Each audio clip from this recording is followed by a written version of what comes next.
জয় দুর্গা শ্রী মাধব। আসন্ন গণপতি উৎসব 27 আগস্ট বুধবার।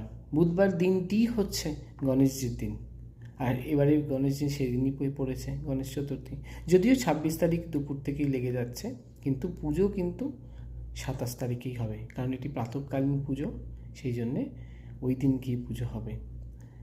কি জিনিস অবশ্যই দিতে হবে, যেটা ছাড়া গণেশজির পুজো প্রায় অসম্পূর্ণ, সেটি হচ্ছে দূর্বা এবং লাল সিঁদুর।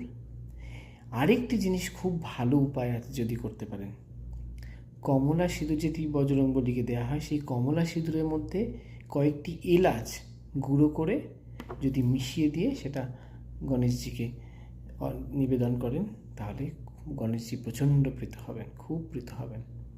সেই জন্যে আপনারা এই কাজটি করে দেখতে পারেন, তাতে আপনার মনস্কামনা অবশ্যই পূর্ণ হবে।